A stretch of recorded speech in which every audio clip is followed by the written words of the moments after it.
Greetings, people of the interwebs, it's Dan here, and welcome to my WWE Battleground 2016 preview and predictions video. I know I haven't uploaded in forever.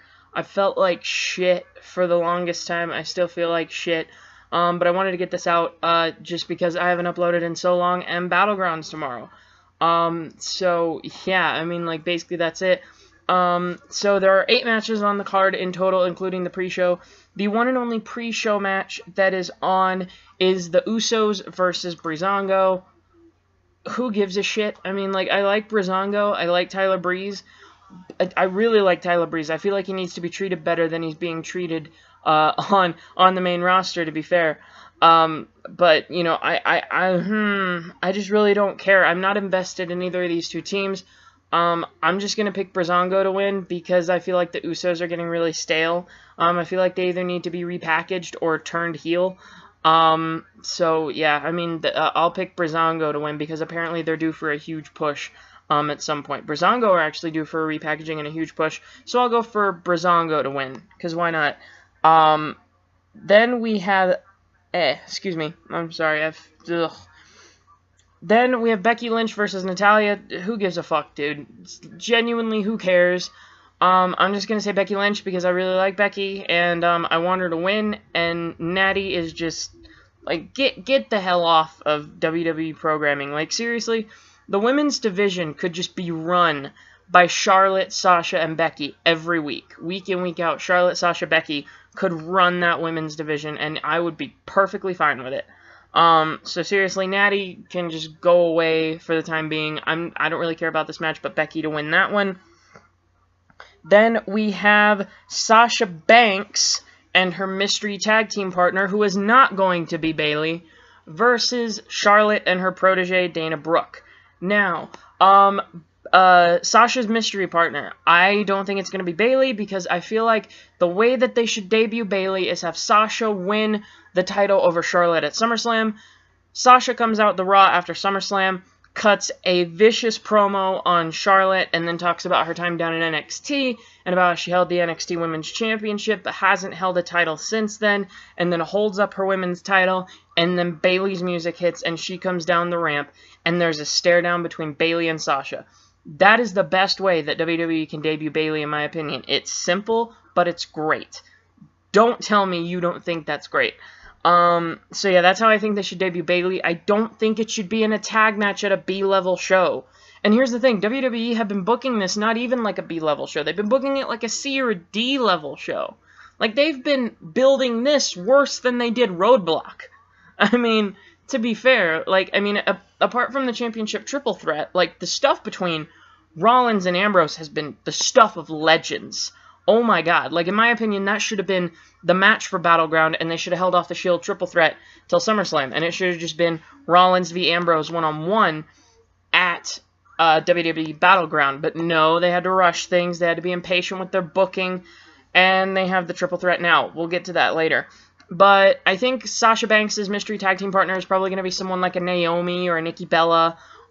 It's not going to be someone like an AJ. I heard someone say that it was going to be a returning AJ Lee. Hells to the no. Because both her and her lovely husband, CM Punk, just don't really want much else to do with that company anymore.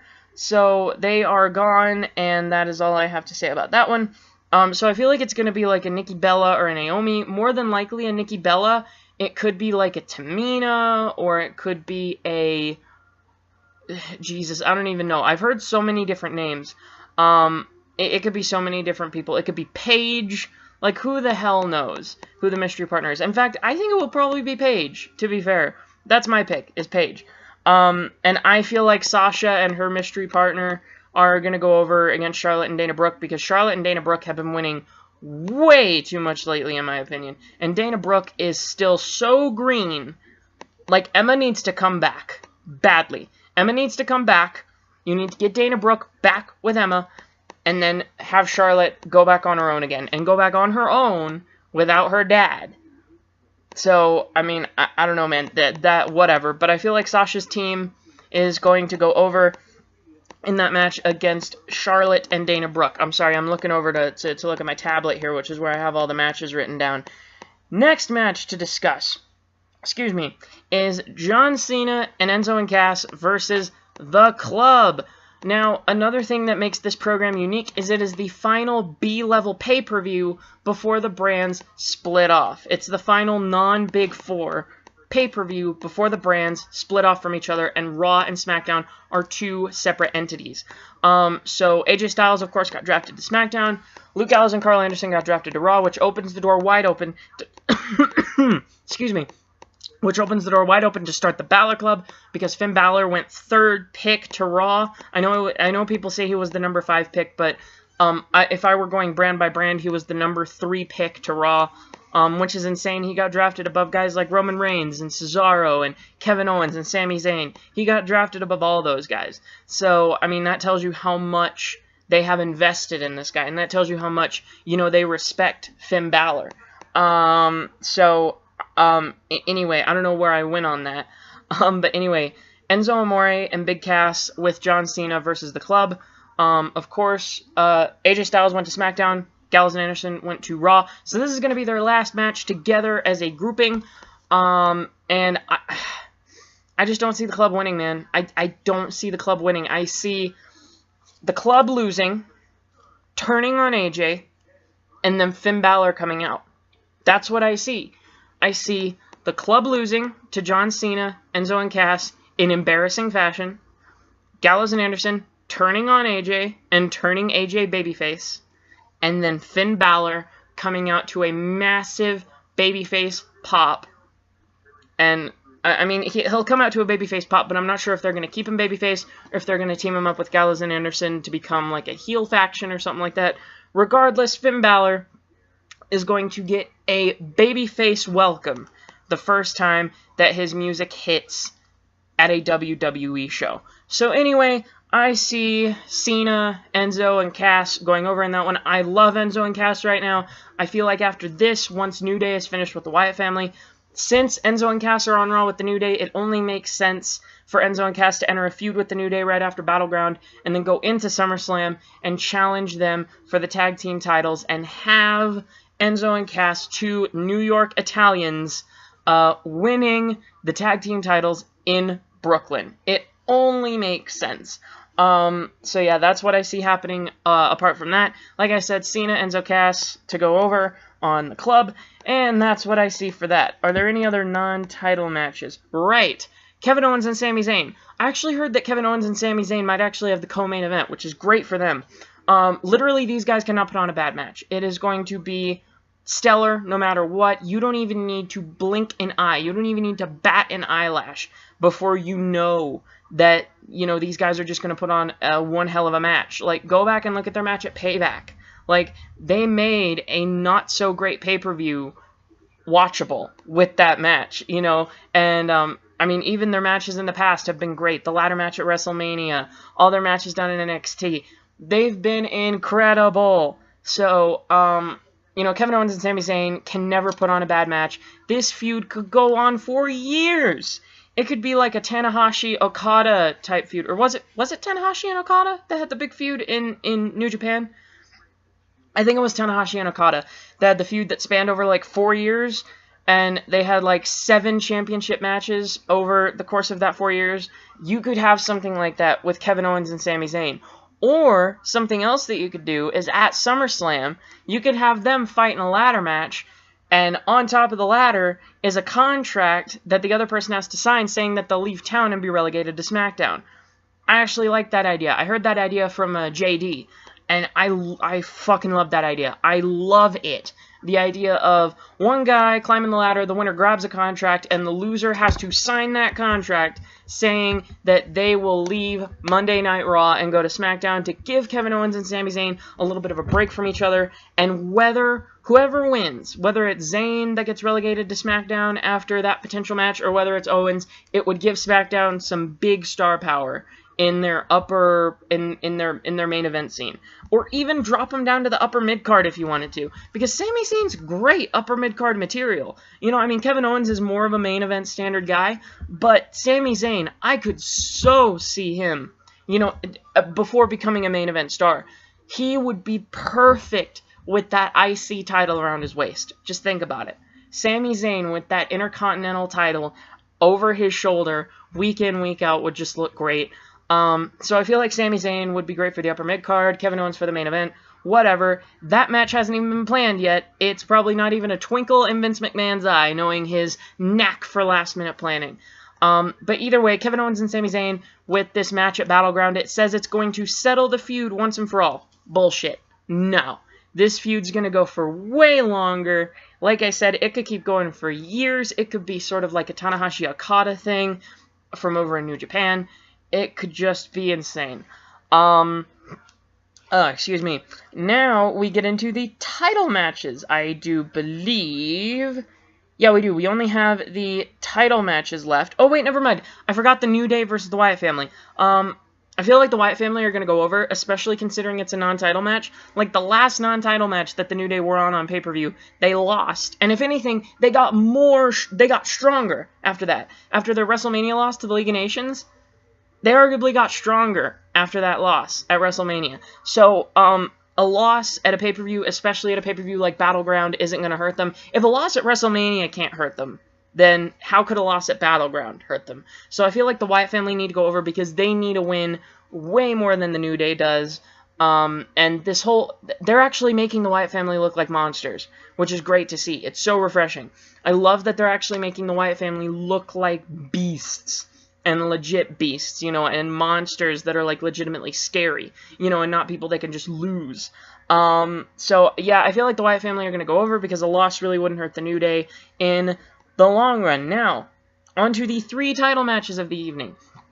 Now, in terms of titles, I either see the WWE Championship switching over to Raw, and then one of the Raw Championships switching over to SmackDown, and then SmackDown adding that other World Championship a little bit after Battleground, to have it an even 3-3 split. Or what you could do is you could have SmackDown keep the WWE Championship. You could have Ambrose retain, and then you could also have one of the Raw titles change hands, whether it be the US or the IC title. Or no, not the IC title. Never mind. Whether it be the US, it has to be the US title pretty much because the IC is already on SmackDown.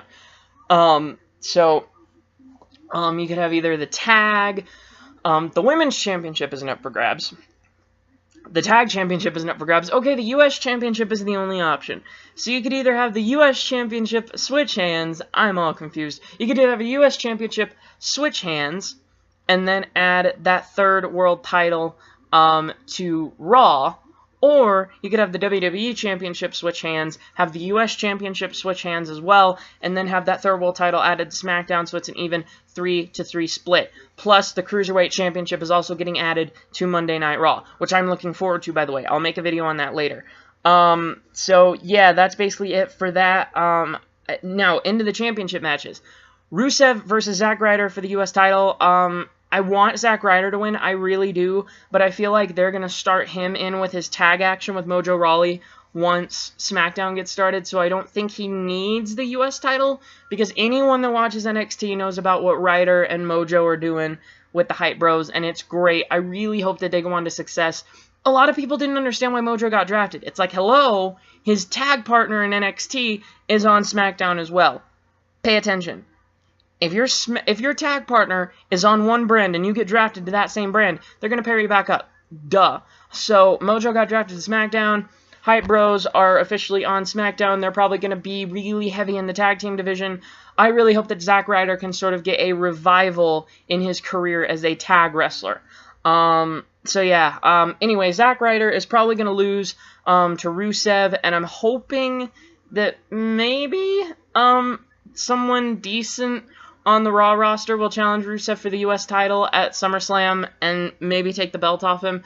Because all in all, it's just been the same shit that we saw in 2015 when Rusev had that U.S. title. It's pretty much been him being the anti-American dude and him coming out as the big badass that just whips everyone who's just not really that intimidating these days. So anyway, yeah, I see Rusev retaining. Miz versus Darren Young. Good God. Those vignettes with Bob Backlund finally came to fruition. Make Darren Young great again is indeed a thing, and I hope Darren Young wins this title. I know it would lose SmackDown. It's only one of 2 titles.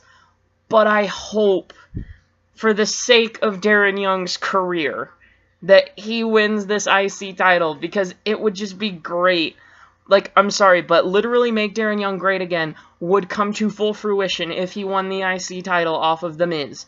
Because literally since the night after WrestleMania when The Miz won the title, he hasn't defended the title since Extreme Rules. Or wait, no, there was a Raw a while ago where he defended the IC title. I think against, like, Kane. But still, he hasn't defended the IC title in almost 30 days, and I think there's something in the rule book that says you're supposed to defend it every 30 days. I mean, the Miz is just getting stale to me as the IC champion. So I'm kind of hoping that Darren Young takes the IC title off him just for the sake of variety. No other real reason. And then finally, the main event of the evening, the Shield Triple Threat. Holy shit.